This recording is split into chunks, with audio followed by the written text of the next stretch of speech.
Hello everyone, welcome back to scholar. So आज हम start कर रहे हैं हमारा chapter number 2, Nelson Mandela a long walk to freedom. So ये चैप्टर जो है वो बोर्ड के पॉइंट ऑफ व्यू से बहुत ज़्यादा इम्पोर्टेंट है। इसमें से बहुत सारे क्वेश्चंस पूछे जा चुके हैं पास्ट ईयर्स में। सो बहुत अच्छे से इसे सुनना, ध्यान देना और एंड तक वीडियो को देखना। सो ये जो चैप्टर है वो नेल्सन मंडेला की ऑटोबायोग्राफी है। सो इस चैप्टर में हम देखते जाते हैं कि वो क्या बता रहे हैं। ये ऑटोबायोग्राफी में से एक्सट्रैक्ट लिया हुआ है, लॉन्ग वॉक टू फ्रीडम। इसमें मंडेला बता रहे हैं अपने हिस्टोरिकल ओकेशन के बारे में कि पहले क्या हुआ था, इनके साथ कैसे ट्रीटमेंट किया जा रहा था, और अपने इनॉग्रेशन के बारे में बता रहे हैं। जो इनका न्यू नेशन है, न्यू नेशन इसलिए कह रहे हैं क्योंकि जो पुराना सिस्टम है वो हट चुका है, सो इससे वो न्यू नेशन कह रहे हैं। सो यहाँ बता रहे हैं कि 10 मई 1994, ये डेट बहुत ज़्यादा इंपॉर्टेंट है। इस दिन इनॉग्रेशन हुआ था इनके न्यू नेशन का। अपार्थाइड सिस्टम जो है वो हट चुका था। सो साउथ अफ्रीका के फर्स्ट ब्लैक प्रेसिडेंट थे नेल्सन मंडेला। नेल्सन मंडेला जो है वो फर्स्ट ब्लैक प्रेसिडेंट थे after more than 3 centuries of white rule. मतलब वाइट ने रूल किया उसके 3 सेंचुरी, 1 सेंचुरी में 100 years होते हैं, तो 3 सेंचुरी मतलब 300 साल बाद जाके वो ब्लैक प्रेसिडेंट बने हैं, वो भी first black president South Africa के। तो इनकी जो पार्टी है ANC party, Mister Mandela's African National Congress party, वो जीत गई थी। कितने सीट से जीती थी वो भी इम्पोर्टेंट है। 252 seats out of 400 seats in the first democratic election of south Africa history. तो ये सारे डेटा बहुत ज्यादा इंपॉर्टेंट है, बोर्ड में पूछने के बहुत ज्यादा चांसेस है। सो ये जो इनॉग्रेशन सेरेमनी हुई थी वो कहाँ हुई थी, वो प्लेस भी इम्पोर्टेंट है। मतलब जब भी हम कोई पोजीशन पे जाते हैं तो उससे पहले हम शपथ लेते हैं। तो ये जो सेरेमनी है वो कहाँ हुई थी उसके बारे में बताया जा रहा है। Union building amphi theatre in Pretoria. तो यूनियन बिल्डिंग मतलब जैसे इंडिया में पार्लियामेंट होती है वैसे ही वहाँ पे यूनियन बिल्डिंग थी। और एम्पी थिएटर मतलब कि ऐसा स्टेडियम टाइप रहता है जिसमें रूफ नहीं रहती ऊपर, और जो रो है वो एक के ऊपर एक सीट्स वहाँ पे रखी जाती है, जैसे थिएटर में होता है, मूवी थिएटर में हर एक स्टेप पे हर एक रो बनी होती है, वैसे ही एम्पी थिएटर रहता है। और प्रेटोरिया जो है वो साउथ अफ्रीका का कैपिटल है। सो वहां पे ये सेरेमनी की जा रही है। कितने लोगों ने अटेंड की, कौन कौन से लोग आए थे, तो पॉलिटिशियंस और डिग्निटरीज, बड़े जाने माने लोग आए थे, लीडर्स आए थे from more than 140 countries. 140 countries से भी ज्यादा के जाने माने लोग आए थे। Never, never again will this beautiful land experience the oppression of one by another, said Nelson Mandela in his address. तो इन्होंने ये चीज बोली थी, ये बहुत ज्यादा इंपॉर्टेंट है, ये हम चैप्टर में भी देखेंगे और इसके रिलेटेड बहुत सारे क्वेश्चंस भी आते हैं। तो नेल्सन मंडेला ने क्या बोला था कि अब ये जो खूबसूरत सी जमीन है साउथ अफ्रीका, साउथ अफ्रीका जो है वो फिर से दबाव नहीं झेलेगी। मतलब उनको ये फिर से एक्सपीरियंस नहीं करना पड़ेगा जो उन्होंने पास्ट में एक्सपीरियंस किया था, जो डिस्क्रिमिनेशन इन्होंने देखा था, जो इनको बहुत ज्यादा प्रॉब्लम्स फेस करनी पड़ी थी, अब वो फिर से फेस नहीं करेगी। तो इसमें ऑपरेशन का मतलब है जो दबाव डाला जाता है लोगों पे कि फोर्सफुली आपको वो चीज करनी पड़े। तो नेल्सन मंडेला कह रहे हैं कि अब ये जमीन को कभी फिर से ऑपरेशन सहन नहीं करना पड़ेगा। जो एक्सपीरियंस उन्होंने पास्ट में देखा, मतलब एक्सपीरियंस किया, जो चीजें उन्होंने पास्ट में देखी वो उनको अब फिर से झेलनी नहीं पड़ेगी। ओके, सो यहाँ से हमारा मेन चैप्टर स्टार्ट होता है।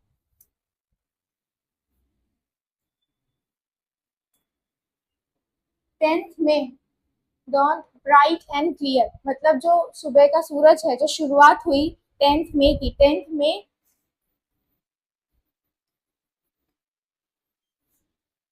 1994, ये डेट बहुत ज्यादा इंपॉर्टेंट है। ये न्यू नेशन जब हुआ था, जब इनॉग्रेशन हुआ था न्यू नेशन का, जब अपार्थाइड सिस्टम हट गया था, ये वो डेट है। सो वो बहुत ही ब्राइट और क्लियर दिन था। और कुछ दिनों से for past few days I had been pleasantly besieged by the dignitaries and world leaders. तो नेल्सन मंडेला आए, मतलब यहाँ पे नेल्सन मंडेला खुद कह रहे हैं क्योंकि ये नेल्सन मंडेला की ऑटोबायोग्राफी है। तो वो कह रहे हैं कि कुछ दिनों से वो जाने माने लोगों से बिसीज मतलब सराउंडेड बाय, वो जाने माने लोगों से घेरे हुए थे कुछ दिनों से, मतलब कौन, जैसे डिग्निटरीज हो गए या वर्ल्ड लीडर्स हो गए, जो आ रहे थे, who were coming to pay their respects before the inauguration, जो इनॉग्रेशन के पहले आ रहे थे, उनसे मिल रहे थे। The inauguration would be the largest gathering ever of international leaders on South African soil. तो नेल्सन मंडेला कह रहे हैं जो इनॉग्रेशन था वो बहुत ही लार्जेस्ट गैदरिंग थी, जो इंटरनेशनल लेवल पे जो बहुत ही बड़ी गैदरिंग थी, कहाँ हुई थी? साउथ अफ्रीका की जमीन पे। The ceremonies took place in the lovely sandstone amphitheater formed by the Union Buildings in Pretoria. तो जैसे कि हमने पहले देखा था, ये सेरेमनीज मतलब क्या रहती है, जो कोई पर्टिकुलर पोस्ट के लिए पहले शपथ लेनी पड़ती है। तो ये जो सेरेमनी है वो कहाँ हुई थी? लवली सैंडस्टोन एम्फीथिएटर, देखिए फोटो में यहाँ पे दिखाया गया है, जिसमें रूफ नहीं होता और स्टेप्स बने होते हैं और उसमें रो होती है। So form by the union buildings in Pretoria. Union buildings मतलब जैसे इंडिया में पार्लियामेंट होता है, वैसे ही साउथ अफ्रीका में यूनियन बिल्डिंग्स है, और प्रेटोरिया जो है वो साउथ अफ्रीका का कैपिटल है। For decades, this had been the seat of white supremacy. Decade मतलब one decade is equal to 10 years. तो कई सालों से ये जो सीट थी वो सिर्फ गोरों के हाथों में थी। And now it was the site of a rainbow gathering. यहाँ पे रेनबो गैदरिंग का मतलब है कि अभी सिर्फ व्हाइट नहीं है, यहाँ पे व्हाइट है, ब्लैक है, मीडियम स्किन टोन वाले, मतलब सभी लोग हैं, of different colours and nation, अलग अलग कलर्स के और अलग अलग नेशंस के हैं। इस वजह से इसे क्या कहा गया है? Rainbow gathering. For the installation of South Africa's first democratic and non racial government. ये पहली डेमोक्रेटिक इलेक्शन है, जो मैंने आपको पहले ही बता दिया। डेमोक्रेसी मतलब होता है जहाँ पे लोग वोट कास्ट करके अपने लीडर को खुद चूज करते हैं।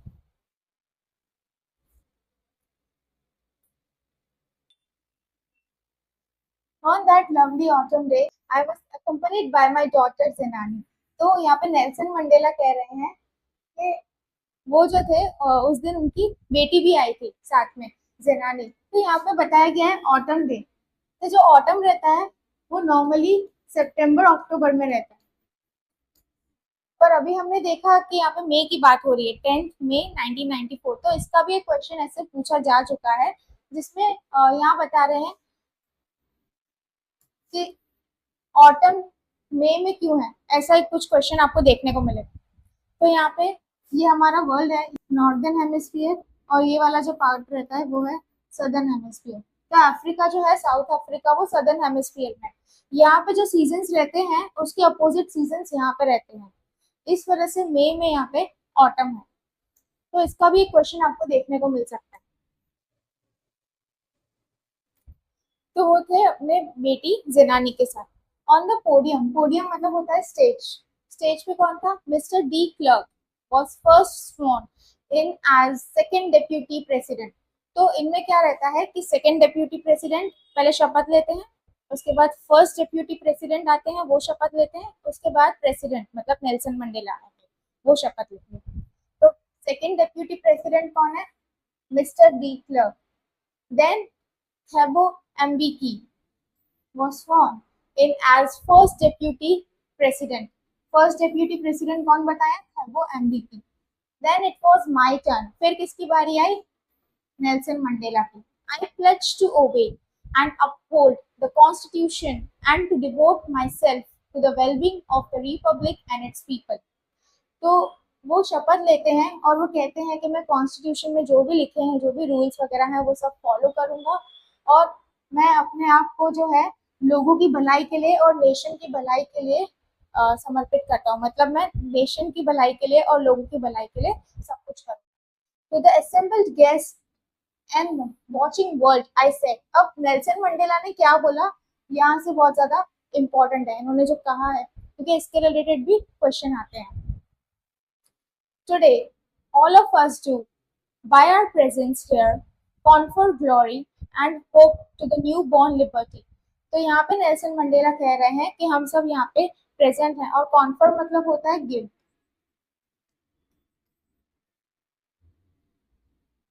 और यहाँ पे कहा गया है न्यू बॉर्न लिबर्टी, मतलब ये जो देश है इसमें एपर्टाइड सिस्टम हट चुका है, एक न्यू नेशन है जहाँ पे इनको आज़ादी मिलेगी। Out of the experience of an extraordinary human disaster that lasted too long must be born a society of which all humanity will be proud।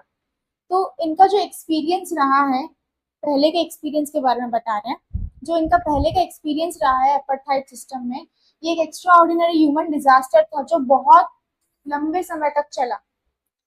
So must be born a society, एक ऐसी society अब होनी चाहिए जिसमें इंसानियत, humanity मतलब इंसानियत को से प्राउड हो, वैसी सोसाइटी अब होनी चाहिए।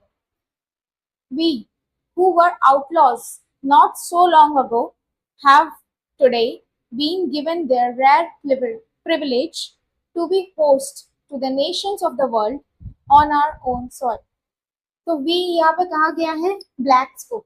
जब अपार्थाइड सिस्टम चलता था तो ब्लैक्स को इम्पोर्टेंस नहीं मिलती थी, तो यहाँ पे इनको कहा गया है कि जो ब्लैक्स थे वो आउटलॉज थे, मतलब कि उनको किसी भी चीज में इन्वॉल्व नहीं किया जाता था, उनके साथ बहुत ज्यादा भेदभाव किया जाता था। लेकिन आज इनको प्रिविलेज मिला है, मतलब the rare privilege to be host to the nation, मतलब अब साउथ अफ्रीका को, मतलब साउथ अफ्रीका की मिट्टी पे ही वो लोग खड़े हैं, और नेल्सन मंडेला खुद जो है वो फर्स्ट ब्लैक प्रेसिडेंट बने हैं।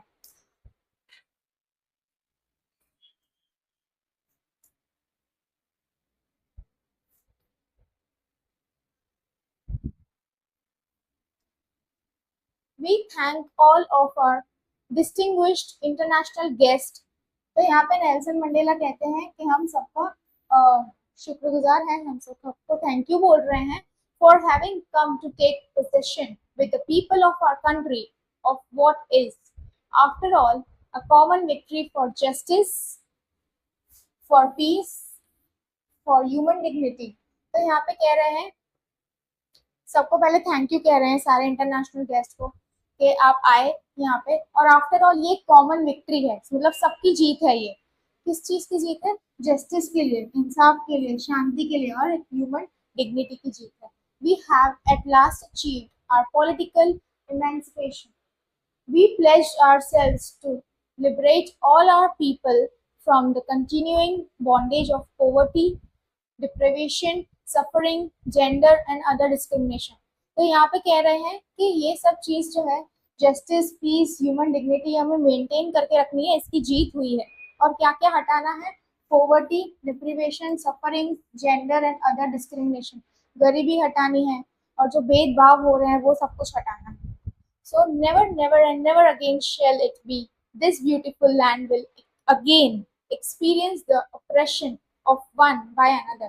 तो नेल्सन मंडेला कह रहे हैं फिर कभी भी ये जो ब्यूटीफुल लैंड है साउथ अफ्रीका की, वो कभी भी ये चीज दोबारा एक्सपीरियंस नहीं करेगी। क्या एक्सपीरियंस नहीं करेगी? दबाव जो उन पे पहले डाला जाता था अपार्थाइड सिस्टम में।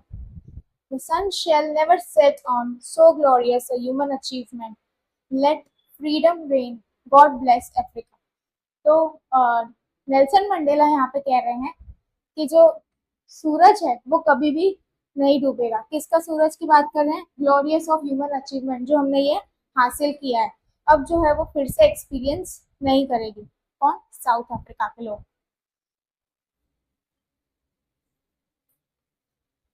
A few moments later, we all lifted our eyes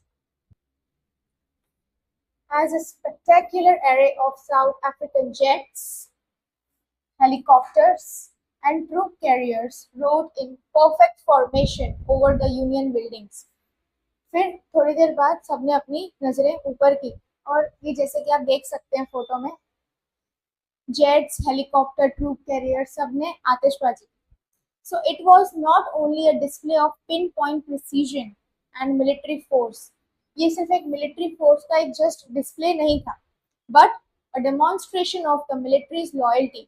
militaries की लॉयल्टी यहाँ पे दिखाई जा रही है to democracy, to a new government that had been freely and fairly elected. तो जो न्यू गवर्नमेंट बनी है उसके प्रति जो लॉयल्टी है वो दिखाई जा रही है मिलिट्री की। तो पहले जो है मिलिट्री अपार्थाइड सिस्टम में वाइट के साथ थी, लेकिन अभी जो ये न्यू गवर्नमेंट बनी है, न्यू नेशन बना है, तो मिलिट्री अपनी लॉयल्टी दिखा रही है इसके towards. Only moments before, the highest generals of the South African Defence Force and Police their chest backdecked, chest backdecked with ribbons and medals from days gone by, saluted me and pledged their loyalty. तो उसके थोड़े समय पहले जो highest generals थे south Africa के, जो बड़ी पोस्ट पे थे, उनकी बात कर रहे हैं। डिफेंस फोर्स में और पुलिस फोर्स में जो बड़ी बड़ी पोस्ट पे हैं, उनकी चेस्ट पे रिबन्स थे, मेडल्स थे जो उन्होंने अचीव किए थे थोड़े टाइम पहले, वो लगे हुए थे और उन्होंने नेल्सन मंडेला को सल्यूट किया और उनकी लॉयल्टी के लिए उनको सल्यूट किया। फिर आगे बता रहे हैं, I was not unmindful of the fact that not so many years before they would not have saluted but arrested me. तो यहाँ पे नेल्सन मंडेला कह रहे हैं, जो अब सल्यूट कर रहे हैं नेल्सन मंडेला को, कुछ साल पहले उन्होंने ही नेल्सन मंडेला को अरेस्ट किया था। Finally, a chevron of Impala jets left a smoke trail of the black, red, green, blue and gold of the new South African flag. तो ये जो है इन्होंने क्या किया, ये सारे कलर्स के, ये जो साउथ अफ्रीका का फ्लैग है उसको रिप्रेजेंट किया था सारे जेट्स ने इस तरीके से, ताकि वो साउथ अफ्रीका का जो फ्लैग है उसमें ये सारे कलर्स आते हैं, black, red, green, blue and gold, देख सकते हैं फोटो में। The day was symbolized for me by the playing of our two national anthems. तो इस दिन दो नेशनल एंथम प्ले किए गए थे, and the vision of white singing Nkosi Sikelel e Africa and black singing Die Stamp, the old anthem of the Republic. तो यहाँ बता रहे हैं, जो सारे वाइट्स थे उन्होंने ब्लैक का नेशनल एंथम गाया था, और जो सारे ब्लैक थे उन्होंने वाइट का नेशनल एंथम गाया था।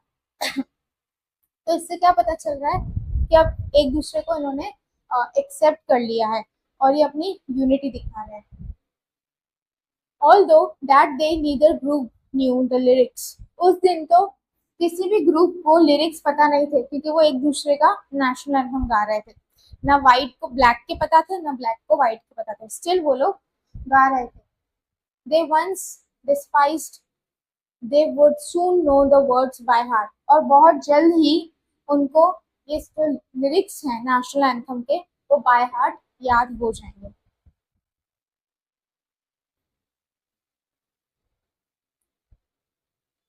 On the day of inauguration, I was overwhelmed with a sense of history. In the first decade of the 20th century, a few years after the bitter Anglo-Boer War and before my own birth, the white-skinned peoples of South Africa patched up their differences and erected a system of racial domination against the dark-skinned people of their own land. तो यहाँ बता रहे हैं कि inauguration के दिन पे जो नेल्सन मंडेला थे, उनको हिस्ट्री का क्या याद आ रहा है कि 20th सेंचुरी का फर्स्ट डिकेड। अब फर्स्ट डिकेड की अगर बात करें तो फर्स्ट डिकेड में पहले 10 साल की बात हो रही है। पहले 10 साल में क्या हुआ था,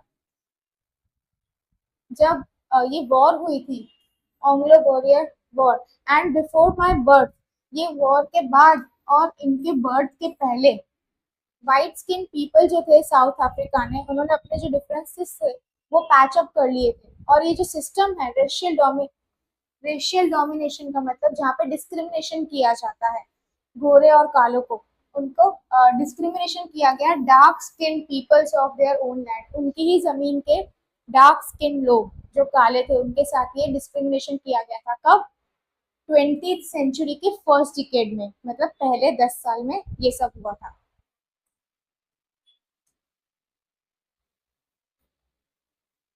The structure they created formed the basis of one of the harshest, most inhuman, मतलब ये जो स्ट्रक्चर था जो उन्होंने क्रिएट किया था वो बहुत ज्यादा क्रूअल, बहुत ज्यादा खराब स्ट्रक्चर था और बहुत ज्यादा इनह्यूमन था, अमानवीय। So societies the world has ever known. Now in the last decade, अब ये लास्ट डिकेड की भी बात कर रहे हैं। पहले इन्होंने फर्स्ट डिकेड के बारे में बताया, पहले 10 साल में, 20th सेंचुरी के पहले 10 साल में क्या हुआ। अब इन्होंने लास्ट डिकेड के बारे में भी बताया है। लास्ट डिकेड में 1991 से लेके 2000 तक। अब लास्ट डिकेड को फर्स्ट डिकेड के साथ कंपेयर किया है। लास्ट डिकेड में क्या हुआ, and my own 8th decade as a man. तो नेल्सन मंडेला कह रहे हैं ये उनका खुद का 8th डिकेड है। 8th डिकेड मतलब ये अपनी 80 बता रहे हैं as. That system had been overturned forever and replaced by one that recognized the rights and freedoms of all peoples, regardless of the color of their skin. और अब जब लास्ट टिकट आया है तो ये जो सिस्टम है वो पूरा बदल गया है और रिप्लेस हो गया है। मतलब सभी लोगों को उनके राइट्स और उनके फ्रीडम के बारे में पता है। पहले फर्स्ट टिकट में चीजें एकदम अलग थी, डिस्क्रिमिनेशन हो रहा था गोरे और कालों के बीच में, लेकिन लास्ट डिकेड में अपार्थाइड सिस्टम हट चुका है। मतलब अभी 1994 की बात कर रहे हैं जो कि लास्ट डिकेड का ही ईयर है।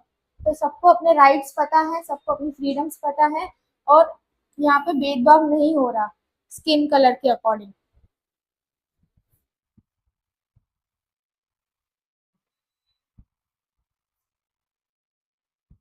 That day had come about through the unimaginable sacrifices of thousands of my people. तो नेल्सन मंडेला कह रहे हैं ये जो दिन आया है वो कैसे आया। ये एक अनइमेजिनेबल सेक्रीफाइसेस, लोगों ने बहुत बलिदान दिए हैं। थाउजेंड्स ऑफ माई पीपल मतलब हजारों लोगों ने बहुत कुछ सेक्रीफाइस किया, तब जाके ये दिन देखने को मिला है। People who suffering and courage can never be counted और रिपेड। तो लोगों ने यहाँ पे बहुत सफर किया था, बहुत हिम्मत दिखाई थी, ना ही हम उसे मेजर कर सकते हैं ना ही हम उसे लौटा सकते हैं। इतना कुछ लोगों ने सहा था। I felt that day as I have on so many other days that I was simply the sum of all those African patriots who had gone before me. तो उस दिन मतलब कि वो कह रहे हैं कि वो जो दिन आया है वो सिर्फ उनकी वजह से ही नहीं, ऐसे कई सारे लोग थे जिन्होंने सफर किया, हिम्मत दिखाई, और वो सबका जो रिजल्ट है वो आज का दिन है। जितने भी अफ्रीकन पेट्रियट्स थे जो उनसे पहले जा चुके थे। That long and noble line ended and now began again with me. I was pained that I was not able to thank them and that they were not able to see what their sacrifices had to. तो ये Nelson Mandela यहाँ पे कह रहे हैं एक दुख उनके मन में रह गया। क्या दुख था कि उनको थैंक यू नहीं बोल पाए। इतना कुछ सेक्रीफाइस करने के बाद भी वो देख नहीं पाए कि उनकी सेक्रीफाइस का रिजल्ट क्या आया है। इसका मतलब होता है जो उन्होंने अचीव किया उसका जो रिजल्ट आया।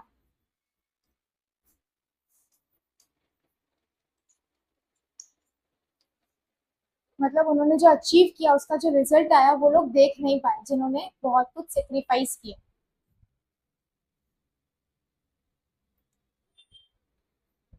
The policy of apartheid created a deep and lasting wound in my country and my people.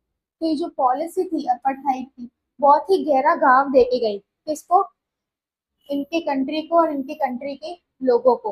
तो नेल्सन मंडेला अपना यहाँ पे दुख बता रहे हैं तो बहुत गहरा घाव दिया है मेरे लोगों को और मेरे देश को। All of us will spend many years, if not generations, recovering from that profound hurt. तो बहुत टाइम निकल जाएगा उस घाव से बाहर आने के लिए।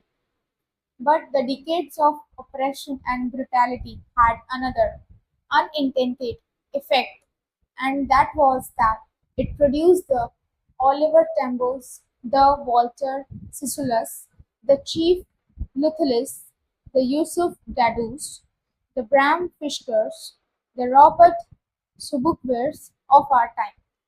Men of such extraordinary courage, wisdom, and generosity that their like may never be known again.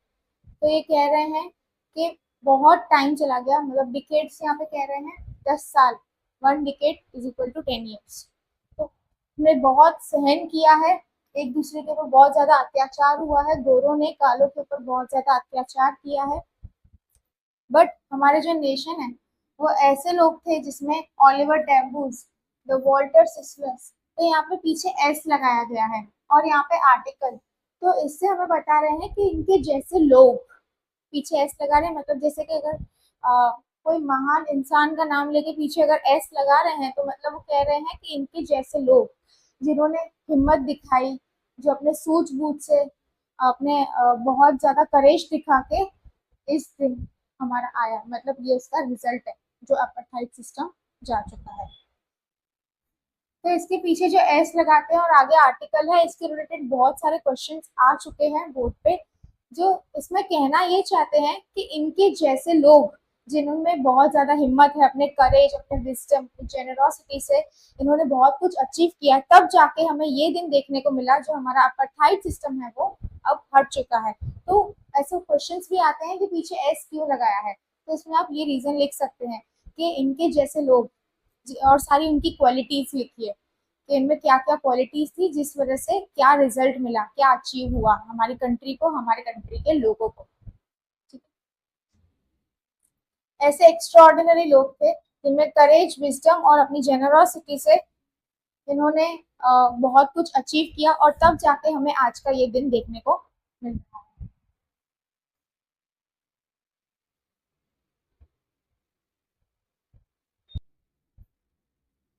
Perhaps it requires such depths of oppression to create such heights of character. My country is rich in the minerals and gems that lie beneath its soil. But I have always known that its greatest wealth is its people, finer and truer than the purest diamond. तो यहाँ पे जो है Nelson Mandela क्या कह रहे हैं कि इनकी जो कंट्री है वो इसमें मिनरल्स और जेम्स, मतलब के कीमती पत्थर जो कहते हैं, वो तो बहुत है इनके जमीन के नीचे, बट नेल्सन मंडेला के अकॉर्डिंग ये ऐसा कह रहे हैं कि जो ग्रेटेस्ट वेल्थ होती है कोई भी कंट्री की, जो ग्रेटेस्ट वेल्थ होती है वो होते हैं उनके लोग। वो एकदम खरा सोना होते हैं, एकदम खरा हीरा होते हैं, जो एक्चुअल जेम्स रहते हैं, जो प्रेशियस स्टोन्स रहते हैं, उनसे भी ज्यादा ग्रेटेस्ट वेल्थ जो है वो कंट्री के लोग होते हैं। प्योरेस्ट डायमंड कहा गया है यहाँ पे कंट्री के लोगों को, ग्रेटेस्ट वेल्थ क्या गया है। तो ये सारे आप वर्ड्स अपने आंसर्स में लिखिए और उसे अच्छे से फॉर्म कीजिए, तो ज्यादा से ज्यादा अच्छा बेटर स्कोर आएगा।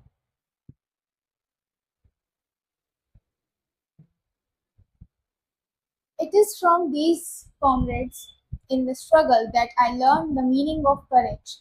तो नेल्सन मंडेला कह रहे हैं कि मैं मेरे साथियों से सीखा कि एक्चुअल मीनिंग क्या होता है करेज का। तो ये करेज वाला क्वेश्चन भी बहुत बार पूछा जा चुका है बोर्ड में, और हम आज के लेक्चर में प्रीवियस ईयर क्वेश्चंस भी डिस्कस करने वाले हैं जो इस चैप्टर में से पूछे जा चुके हैं।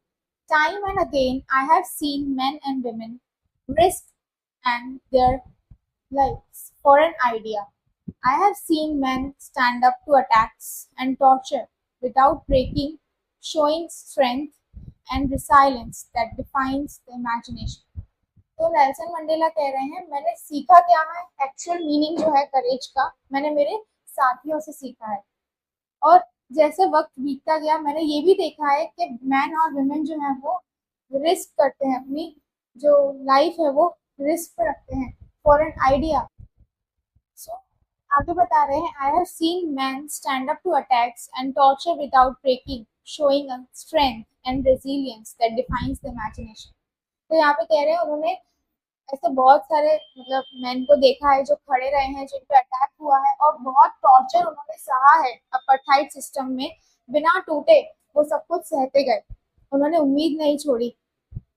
शोइंग अ स्ट्रेंथ, जिससे वो दिखा रहे हैं कि उनमें बहुत ज्यादा स्ट्रेंथ है, and resilience that defies the imagination. तो यहाँ पे कह रहे हैं कि टॉर्चर इतना सहने के बाद भी वो टूटे नहीं, उन्होंने अपनी हिम्मत जारी रखी, उन्होंने गिव अप नहीं किया। दैट डिफाइज द इमेजिनेशन, वो हमारी इमेजिनेशन के बहुत ज्यादा परे है, हम सोच भी नहीं सकते वैसा, उतना उन्होंने अपार्थाइड सिस्टम में सहन किया है।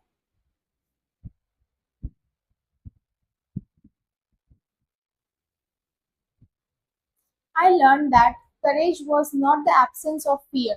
तो नेल्सन मंडेला यहाँ पे कह रहे हैं उन्होंने सीखा कि जो करेज है, करेज मतलब हिम्मत, मतलब ये नहीं होता कि आप में डर ना हो, but the Triumph over it, मतलब आप उस पे विजय कैसे हासिल करते हो, उससे जीतते कैसे हो, वो होता है रियल करेज। तो ये जो दो लाइन है वो बहुत ज्यादा इंपॉर्टेंट है, बोर्ड में कई बार पूछी जा चुकी है। लास्ट 5 साल के पेपर्स में भी अगर आप देखोगे तो आपको ये चीज देखने को मिलेगी।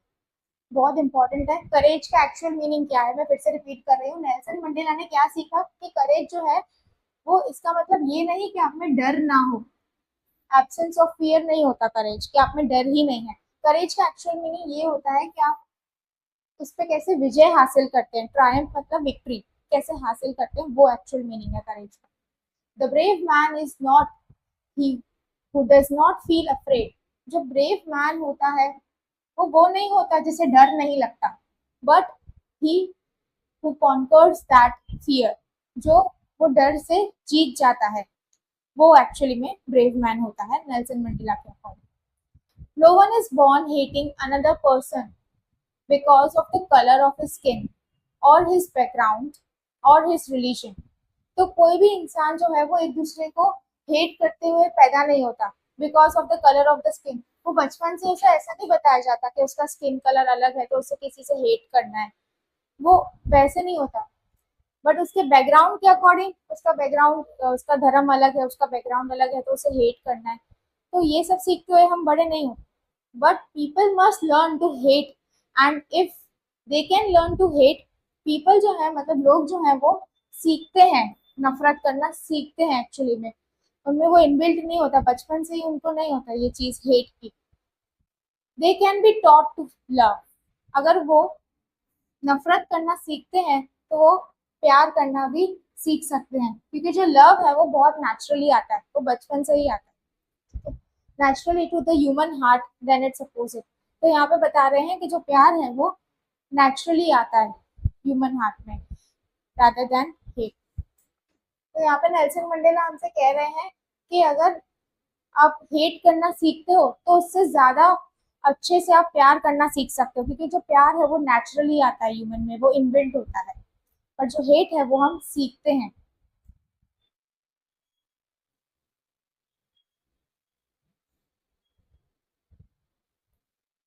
Even in the grimmiest time in the prison, when my comrades and I were pushed to our limits, I would see glimmer of humanity in one of the guards, perhaps just for a second, but it was enough to reassure me and keep me going.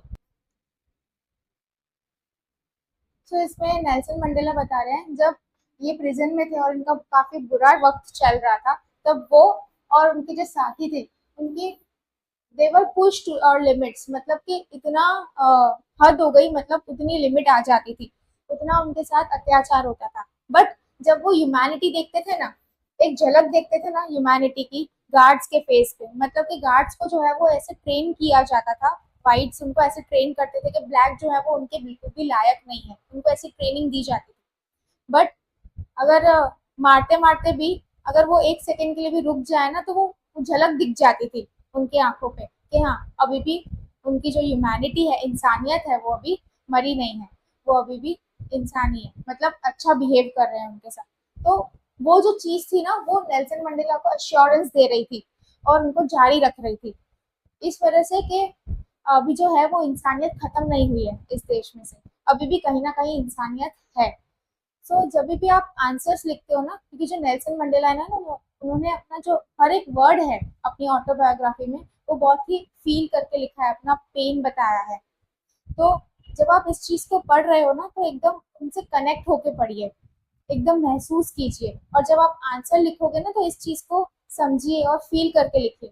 तो इस वजह से क्या रहेगा कि आपका answer जो है वो और ज्यादा रिच लगेगा, तो जिसमें आपका स्कोर बहुत ज्यादा बेटर आएगा। रटने की कोई जरूरत नहीं है, ये बस समझना है चैप्टर, उनके दर्द को समझना है तो आपको इजीली पता चल जाए। सो ग्रिमेस्ट का मतलब होता है कि इनका जब बहुत ज्यादा बुरा वक्त चल रहा था प्रिजन में, मतलब जेल में।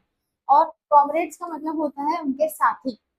ठीक है, फिर आगे बता रहे हैं, man's goodness is a flame that can be hidden but never extinguished. तो जो इंसान की अच्छाई होती है ना वो छुपी रह सकती है कुछ टाइम के लिए, लेकिन बुझ ही नहीं जा सकती, मतलब कि खत्म नहीं हो सकती है उसकी अच्छाई, कहीं ना कहीं उसकी झलक जो है वो उसके चेहरे पे दिख जाती है।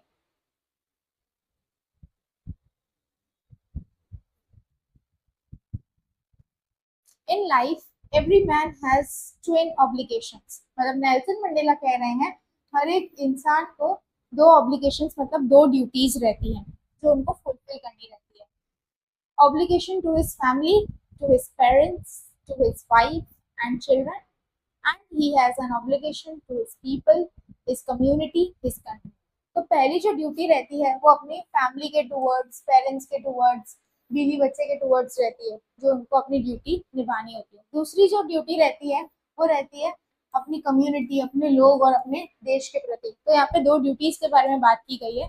ऐसे क्वेश्चन भी बोर्ड में देखे जा चुके हैं, तो इसे भी जरा ध्यान से देखना। In a civil and humane society, each man is able to fulfill those obligations according to his own inclinations and abilities.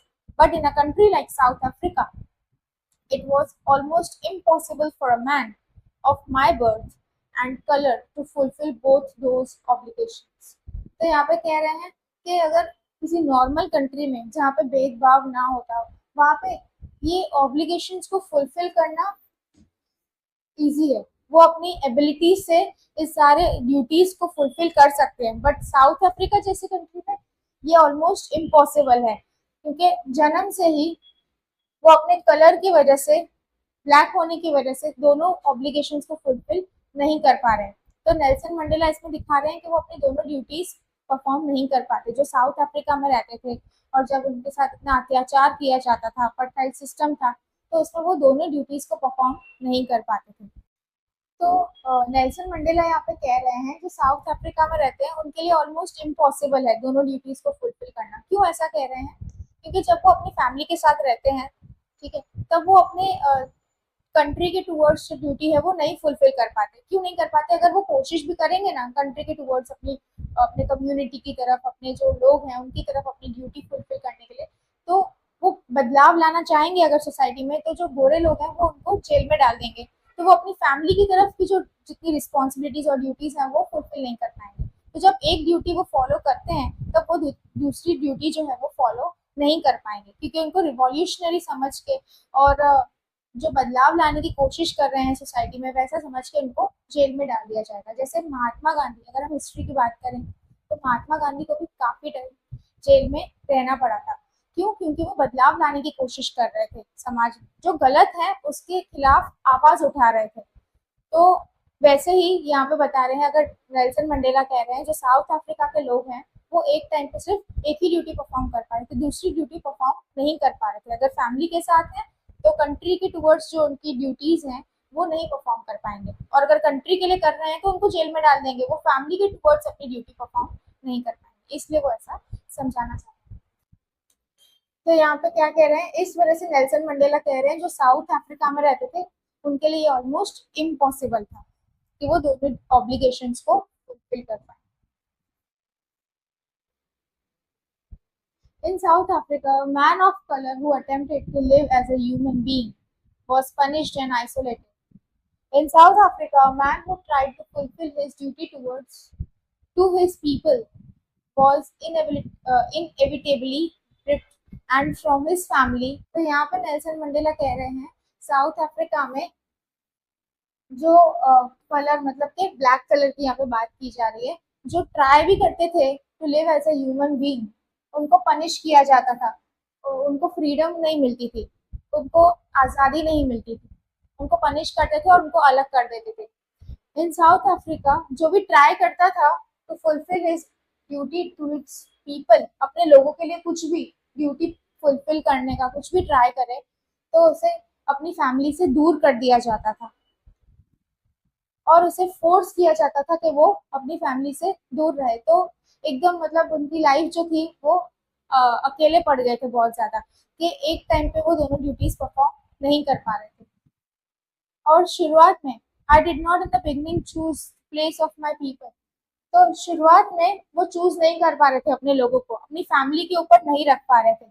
But in attempting to serve my people, जब वो अपने लोगों को सर्व करने लगे, अपने कम्युनिटी के लिए कुछ करने लगे, अपने लोगों के लिए कुछ करने लगे, अपनी ड्यूटीज परफॉर्म करने लगे, तो उन्होंने क्या पाया कि वो उनकी जो ड्यूटी है, family duty as a son, as a brother, as a father और एज अ हस्बैंड, वो नहीं परफॉर्म कर पा रहे। तो जब वो अपने लोगों के लिए कुछ करते थे तो फैमिली के लिए नहीं कर पा रहे थे, और फैमिली के लिए कुछ करते थे तो लोगों के लिए नहीं कर पा रहे थे।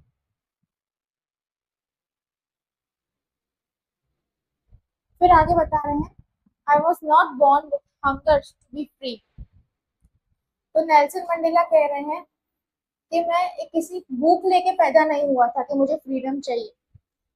आई वॉज बॉर्न फ्री, वो मतलब एकदम फ्रीली बॉर्न हुए थे, क्योंकि बच्चे के लिए जो है वो फ्रीडम क्या होती है, free to run in the fields near my mother's hut, अपने माँ के जो घर रहता है उसके पास में जो खेत है वहां पे दौड़ना, बच्चे के लिए तो यही रहती है ना freedom.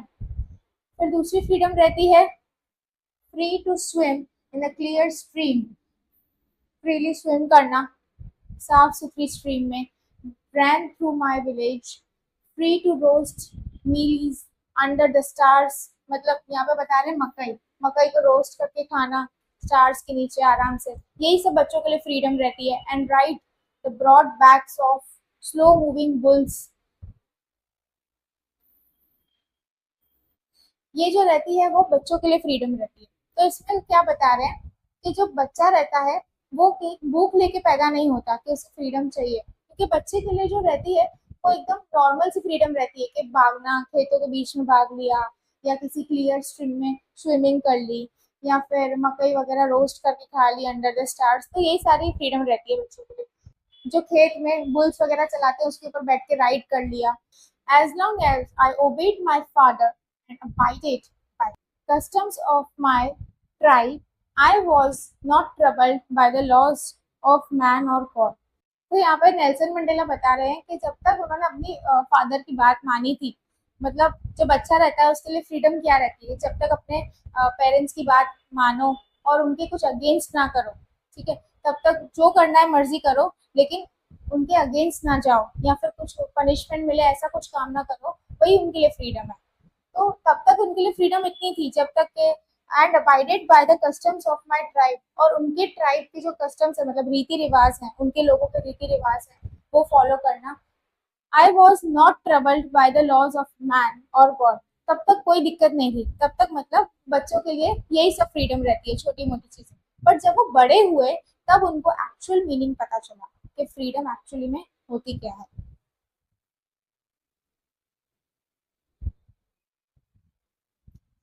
It was only when I began to learn that my boyhood freedom was an illusion. तो उन्होंने क्या रियलाइज किया कि जो उनकी बचपन की जो फ्रीडम थी वो एक इल्यूजन था, एक भ्रम था। When I discovered as a young man that my freedom had already been taken up from me, that I began to hunger for it. तो जब वो बड़े हुए एज अ यंग मैन उन्होंने डिस्कवर किया, उन्हें पता चला कि उनकी जो आज़ादी है वो ऑलरेडी उनसे छीनी जा चुकी है, ऑलरेडी उनसे ले ली गई है, और फिर उनको भूख होने लगी, आज़ादी की भूख। At first as a student, तो यहाँ पे एज ए स्टूडेंट वो बता रहे हैं कि उनको किस चीज़ की भूख थी, उनको एक्चुअली में फ्रीडम के नाम पे क्या चाहिए था। I wanted freedom only for myself, उनको सिर्फ अपने खुद के लिए फ्रीडम चाहिए थी as a student. The transitory freedom of being able to stay out at night, मतलब कि टेम्पररी फ्रीडम जो चाहिए रहती है वो उनको चाहिए थी कि घर के बाहर रहना रात को, रीड वॉट आई प्लीज, जो मन चाहे वो पढ़ लिया, and go where I choose, और जहाँ मन हो गया वहां चले गए। तो एज ए स्टूडेंट उनको कौन कौन सी फ्रीडम चाहिए थी, सिर्फ खुद के लिए, कि रात को बाहर रहना, जो उनको मन पाए वो उन्होंने पढ़ लिया, और जहाँ मन चाहे वो वहां पे चले गए। तो ये एज ए स्टूडेंट इनकी फ्रीडम उनको चाहिए थी। आगे बता रहे हैं,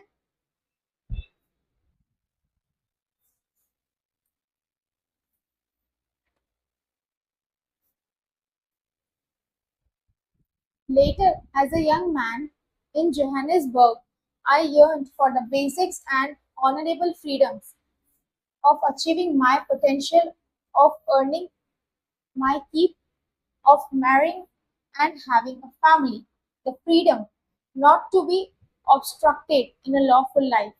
तो एज अ यंग मैन उनको कौन सी फ्रीडम चाहिए थी, पहले उन्होंने अपनी स्टूडेंट लाइफ वाली फ्रीडम के बारे में बताया, अब वो अपनी यंग लाइफ की बता रहे हैं।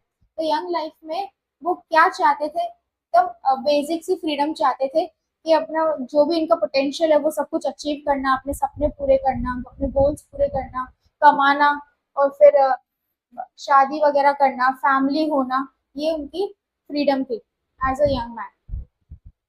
But then I slowly saw that not only was I not free, but my brothers and sisters were not free.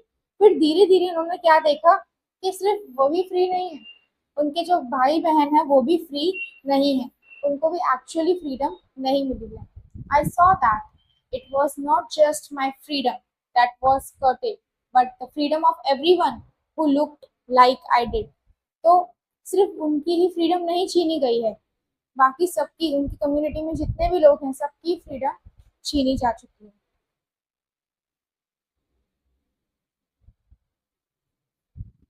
That is when I joined the African National Congress. फिर नेल्सन मंडेला ने join किया ANC, African National Congress, and that is when the hunger for my own freedom became the greatest hunger, became the greater hunger for the freedom of my people.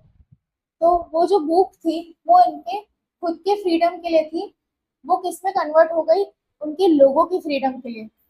पहले वो क्या चाहते थे कि उनको खुद के लिए फ्रीडम मिले एज अ स्टूडेंट, फिर जैसे जैसे वो बड़े हुए उनकी फ्रीडम के लिए डेफिनेशन चेंज होती गई. एज अ यंग मैन उन्होंने कुछ और चाहा एज अ फ्रीडम, बट जैसे जैसे वो बड़े हुए उन्हें पता चला कि सिर्फ वही फ्री नहीं, और कोई भी, उनकी जो भाई बहन है, उनकी जो कम्युनिटी के लोग हैं वो भी फ्री नहीं है, उनको भी एक्चुअली में फ्रीडम नहीं मिला.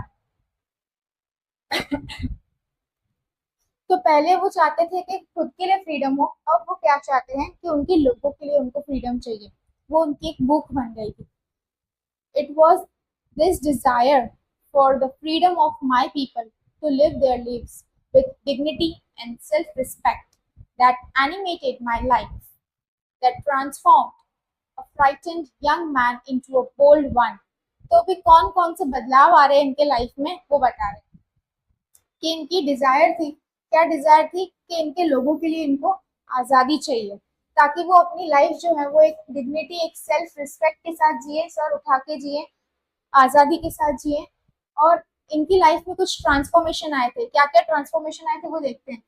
फ्राइटन यंग मैन मतलब डरे हुए यंग मैन से वो कैसे बन गए थे, बोल्ड वन. ठीक है, ये पहला transformation. That drove a law abiding attorney. Law abiding attorney मतलब जो कानून को मानते हैं, लॉयर जो कानून को मानते हैं, पहले वो थे. टू बिकम अ क्रिमिनल, वो फिर क्या बन गए, क्रिमिनल बन गए, क्योंकि वो अगेंस्ट गए, अपनी कम्युनिटी के लिए उन्होंने आवाज उठाई. तो ये सेकेंड चेंज इनमें देखने को मिल रहा है. That turned the family loving husband into a man without home. तो वो कैसे थे, पहले फैमिली लविंग हस्बैंड थे, फैमिली के टूवर्ड्स अपने सारे ऑब्लिगेशंस फुलफिल कर रहे थे, फिर वो क्या बन गए, मैन विदाउट अ होम, एक ऐसा आदमी जो इसका कोई घर नहीं है. क्योंकि जैसे ही उन्होंने अपने सारे ऑब्लिगेशंस, अपने लोगों के लिए अपने सारे ऑब्लिगेशंस फुलफिल करना शुरू किए, तब वो फैमिली लविंग हस्बैंड से man without home. So that forced a life-loving man to live like a monk. ये इनका फोर्थ है, इनकी लाइफ का चेंज. वो लाइफ लविंग मैन मतलब अपनी जिंदगी को प्यार करने वाले इंसान थे, और वो बाद में कैसे जी रहे थे, एज अ मॉन्क, मतलब जैसे लाइक पंडित से एकदम अकेले, एकदम जैसे संन्यास ले लिया. तो to live like a monk, जैसे कि वो उन्होंने संन्यास ले लिया, एकदम सन्यासी की तरह वो जी रहे. तो ये चार चेंज इनमें आए. कब आए, जब इनकी जो भूख है वो क्या भूख थी कि अपने लोगों के लिए अपनी सारी ऑब्लिगेशंस फुलफिल करने हैं और उनको डिग्निटी और सेल्फ रिस्पेक्ट के साथ जीना है. मतलब उनकी भूख आ गई थी कि इनकी कम्युनिटी के लोग अब झुकेंगे नहीं, और जो अपार्थाइड सिस्टम था वो हट जाएगा.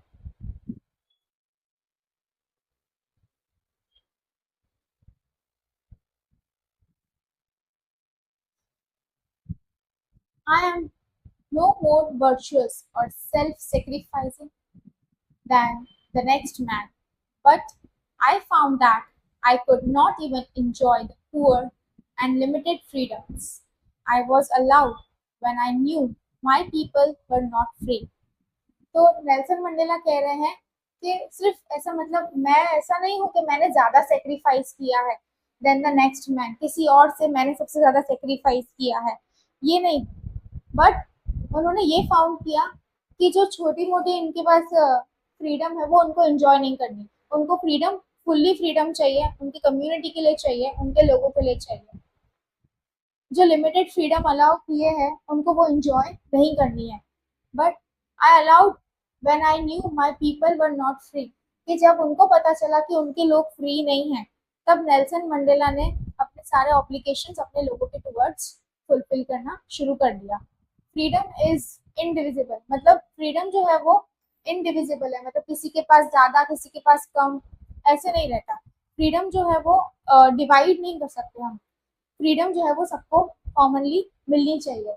The change on any one of my people, अगर किसी भी एक व्यक्ति की फ्रीडम नहीं मिल रही है, but the change on all of them, तो वो सब पे आ जाता है। अगर कम्युनिटी में किसी एक लोग पे किसी भी एक इंसान पे अफेक्ट हो रहा है, तो उस पे सब पे इफेक्ट पड़ने लगता है। The change of all of my people but the change on me, अगर सब पे इफेक्ट पड़ेगा, मेरी कम्युनिटी के लोगों पे इफेक्ट पड़ेगा, तो वो मुझ पे भी इफेक्ट पड़ेगा, ऐसा नेल्सन मंडेला बताना चाहते हैं।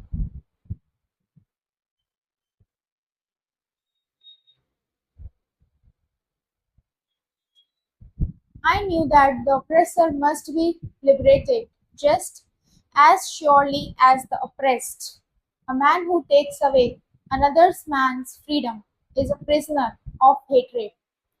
He is locked behind the bars of prejudice and narrow mindedness.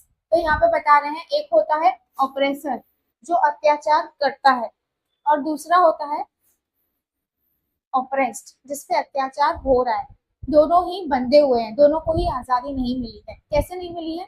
कि जिसपे अत्याचार हो रहा है उसको तो बांध के रखा है ऑपरेसर ने, अब जो ऑपरेसर है वो भी बंधा हुआ है, वो भी इसके पीछे है, हेट्रेड के पीछे, उसके अंदर भी बहुत नफरत भरी हुई है, वो भी बंधा हुआ है। He is lock behind the bars, वो भी लॉक है किसके पीछे? Of prejudice and narrow mindedness, मतलब उसकी जो सोच है, नफरत की सोच, नैरो माइंडेड मतलब छोटी सोच, उसके थॉट्स नैरो हैं, उसके पीछे वो बंधा हुआ है। आई am not truly free if I am taking away someone else freedom. तो नेल्सन मंडेला यहाँ पे कह रहे हैं, मैं जब तक ट्रूली में फ्रीडम नहीं मिलेगी मुझे, जब तक मैं किसी और की फ्रीडम नहीं ले लूँ। So just as surely as I am not free when my freedom is taken from me, तो तब तक मैं फ्री नहीं होऊंगा जब तक मुझसे मेरी फ्रीडम नहीं ली जाएगी। तो इसमें नेल्सन मंडेला कह रहे हैं द ऑपरेस्ड और ऑपरेस्ड, मतलब जो दोनों हैं ऑपरेस्ड और ऑपरेसर, दोनों को ही फ्रीडम की जरूरत है। ऑपरेस्ड को कैसे फ्रीडम की जरूरत है? क्योंकि ऑपरेसर ने उसे कैद करके रखा है, ठीक है। और जो ऑपरेसर है उसको कैसे फ्रीडम की जरूरत है? अपनी सोच से बाहर आने की, जो उसमें बहुत ज्यादा नफरत भरी हुई है वो हटाने की। The oppressed and the oppressor alike are robbed of their humanity, वो दोनों ही बंधे हुए हैं, ऑपरेसर और ऑपरेस दोनों ही बंधे हुए हैं, अपने इंसानियत जो है वो उनसे छीनी जा चुकी है, तो दोनों को ही फ्रीडम की जरूरत है। तो ये नेल्सन मंडेला चैप्टर की इम्पोर्टेंट वर्ड मीनिंग्स हैं। ये जो वर्ड मीनिंग्स हैं इसमें ये सारी अगर आपको मीनिंग सारी पता रहेगी तो आप ये सारे वर्ड्स आंसर्स में भी यूज कर सकते हो, जिसकी में आपकी वोकैबुलरी बहुत ज्यादा अच्छी हो जाएगी और आंसर बहुत ज्यादा अच्छा दिखेगा, जिसमें बेटर स्कोर आने के चांसेस हैं। और जो एक्सट्रैक्ट बेस्ड क्वेश्चंस रहते हैं उसमें भी कहीं ना कहीं पूछा जाता है किसी का सिनोनिम्स या एंटोनिम्स, इसका सेम मीनिंग्स बताइए या ऑपोजिट बताइए, तो उसमें भी आपको ये बहुत ज्यादा काम आएगा। तो इसका आप स्क्रीनशॉट ले लीजिए।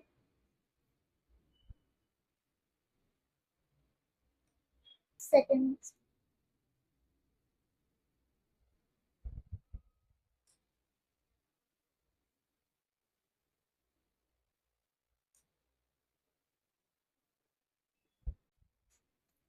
सो हमारे चैप्टर के पीवाई क्यूज हैं जो पास्ट ईयर में सारे क्वेश्चंस पूछे जा चुके हैं, जो बहुत ज्यादा इंपॉर्टेंट हैं, तो अभी हम ये डिस्कस करते हैं। Why according to Mandela was it important to learn to hate, तो ये पूछा जा चुका है 2025 के पेपर में। क्वेश्चन का मतलब है कि नेल्सन मंडेला के अकॉर्डिंग ये क्यों ज्यादा जरूरी है why was it important to learn to hate? क्या ये जरूरी है कि हम हेट करना सीखें? तो यहाँ पे हमें आंसर में बता रहे हैं मंडेला के according no one is born hating others. जैसे कि हमने चैप्टर में देखा था, चैप्टर में हमें बताया जा रहा था कि कोई भी किसी को हेट करने की भावना से बॉर्न नहीं होता। पीपल लर्न टू हेट, वो जैसे जैसे बड़े होते हैं वो हेट करना सीखते हैं। तो he believes that if people can learn to hate, तो नेल्सन मंडेला ऐसे बिलीव करते थे अगर लोग हेट करना सीख सकते हैं तो प्यार करना भी सीख सकते हैं। So they can also be taught to love, because जो लव रहता है, प्यार रहता है, वो नेचुरली आता है ह्यूमन हार्ट में, ठीक है। और जो प्यार सीखना रहता है और वो नेचुरली हमारे अंदर होता ही है बचपन से, बाय बर्थ। तो प्यार को सीखना ज्यादा इजी रहता है और वो बहुत नेचुरल होता है as compare to hate. Mandela says that love is a natural feeling, और उन्होंने लव को बताया है कि एक तो नेचुरल फीलिंग है, सभी के दिल में ह्यूमैनिटी, इंसानियत, काइंडनेस और प्यार की भावना रहती है। While hatred is something, hatred एक ऐसी चीज है जो लोग लोगों से सीखने को मिलता है, या फिर हम किसी को देखते हैं तो हम किसी से सीखते हैं। तो आप अपने आंसर को कुछ इस तरीके से फ्रेम कर सकते हैं। और स्टार्टिंग में अगर आप चैप्टर का नाम, ऑथर का नाम भी लिख के स्टार्ट करेंगे तो भी आपका आंसर बहुत ज्यादा अच्छा दिखेगा, जिसमें आपके बेटर स्कोर आने के चांसेस रहते हैं। सो ये आगे के पीवाई क्यूज हैं, जिसमें सेकंड क्वेश्चन में हमसे पूछा गया है कि लेंचो और मंडेला की फीलिंग बतानी है और उन्होंने कौन कौन से चैलेंजेस फेस किए। तो चैप्टर में से ऐसे भी क्वेश्चन आ सकते हैं कि जरूरी नहीं है कि एक चैप्टर का एक ही क्वेश्चन आएगा, दो तीन चैप्टर को कंबाइन करके भी क्वेश्चन पूछे जा चुके हैं बोर्ड में। तो स्टोरी समझना बहुत ज्यादा इंपॉर्टेंट है, ताकि आप एग्जैक्टली लिख पाओ और दोनों स्टोरीज को रिलेट करके प्रॉपरली अपने आंसर को फ्रेम कर पाओ। तो इसके लिए आपको स्टोरी बहुत ही ज्यादा अच्छे से समझने की जरूरत है। इसमें आपकी ग्रामर अच्छी होनी चाहिए, सेंटेंस फॉर्मेशन पता होना चाहिए, और स्टोरीज को कैसे कनेक्ट करके लिखा जाता है वो पता होना चाहिए। Practice makes a man perfect, तो जितनी ज्यादा प्रैक्टिस करोगे उतना ज्यादा अच्छा आप आंसर फ्रेम कर पाओगे। फिर ये एक्सट्रैक्ट बेस्ड क्वेश्चन है,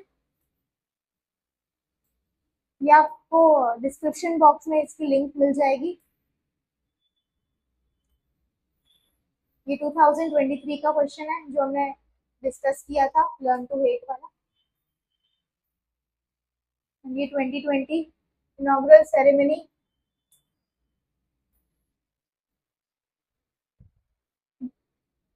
ये वाला जो है क्वेश्चन नंबर 6, ये आपका होमवर्क है। इसका आंसर आप कमेंट बॉक्स में लिखिए, और हम आंसर जो है वो टेलीग्राम पे भी डालेंगे। एक बार आप कमेंट बॉक्स में सारे आंसर्स लिख दीजिए, और जो करेक्ट आंसर रहेगा हम उसे पिन भी कर देंगे। ये आपका क्वेश्चन आपका होमवर्क में रहेगा। तो इसी के साथ हमारा जो ये चैप्टर है वो खत्म होता है, इसके पीवाई क्यूज हो गए, चैप्टर हो गया। अब नेक्स्ट वीडियो में हम टेंसेस करने वाले हैं। सो आई होप आपको ये चैप्टर अच्छा लगा हो। नेल्सन मंडेला जो चैप्टर की जो स्टोरी है, चैप्टर में जो बताना चाहते हैं वो आपने फील किया हो, आपने समझा हो अच्छे से। सो हमारा नेक्स्ट वीडियो जो रहेगा वो ग्रामर का हमारा फर्स्ट टॉपिक टेंसेस रहेगा। जैसे सीबीएसई वालों में डूएस डायरेक्टेड पूछे जाते हैं, गुजरात बोर्ड में भी टेंसेस पूछे जाते हैं। तो टेंसेस जो है वो बहुत ज्यादा इंपॉर्टेंट टॉपिक है। एक्चुअली वो ग्रामर का बैकबोन है, तो वो तो पता होना ही चाहिए, वो बेस रहता है। तो इसमें हम आपको नेक्स्ट वीडियो में टेंसेस बताएंगे, और उसके साथ साथ एक्सरसाइजेस बताएंगे, एक्सरसाइजेस करवाएंगे, और पास्ट ईयर के थोड़े क्वेश्चंस देंगे, थोड़ा होमवर्क देंगे। तो आप जरूर देखना वो वीडियो। और अभी के लिए ये वीडियो यहीं पे खत्म होता है।